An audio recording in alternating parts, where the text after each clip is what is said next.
পর্ণওয়ালা YouTube চ্যানেলের পক্ষ থেকে সবাইকে অসংখ্য ধন্যবাদ। আশা করি তোমরা সবাই ভালো আছো। দেখো, একটা নিউজ দিয়েছে বিশ্ববার্তায় যে বিগ নিউজ, 69,000 সহকারী শিক্ষক পদে নতুন তালিকা তৈরি, হাইকোর্টের নির্দেশ স্থগিত দিল সুপ্রিম কোর্টে। ঠিক আছে, আজকে 11 তারিখে দিয়েছে। কি দিয়েছে দেখি নোটিশটা, নিউজ ডেস্ক থেকে কি দিয়েছে, কি কি দিয়েছে।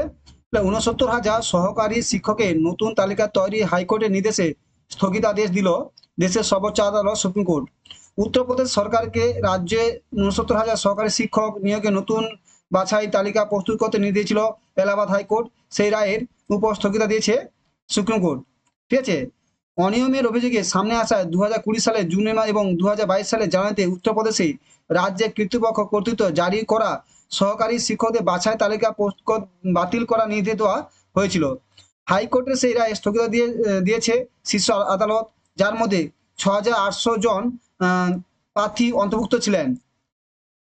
এই বিষয়ে প্রধান বিচারপতি ডি ওয়ার চন্দ্রচূড়, বিচারপতি জে বি পারদিওয়ালা এবং মনোজ মিশ্রকে নিয়ে গঠিত বেঞ্চে সরকার, রাজ্য সরকার এবং উত্তরপ্রদেশের বেসিক এডুকেশন বোর্ডের সচিব সহ অন্যান্যদের রবি কুমার সেক্সেনা ও আরো 51 জনের আবেদনের ভিত্তিতে নোটিশ জারি করা হয়েছে। মানে সেখানে নোটিশ দিয়েছে যে স্থগিত দিয়েছে।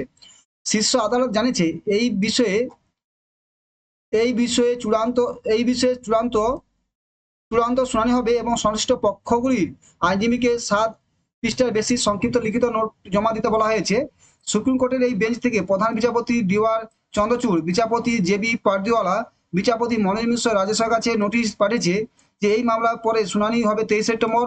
এই মামলার সমস্ত পক্ষে লিখিত নোট দেওয়া কথা বলা হয়েছে, তবে সেটি যেন 7 পাতার বেশি না হয় সেটা দেখতে হবে। তাহলে কি দিল, উত্তরপ্রদেশে যে 69,000 চাকরি বাতিল দিয়েছিল 20,000 সরকারি শিক্ষকদের, সেটা হাইকোর্ট আবার স্থগিতাদেশ দিয়েছে এবং এখানে 23 তারিখে তাদের আবার শুনানি হবে।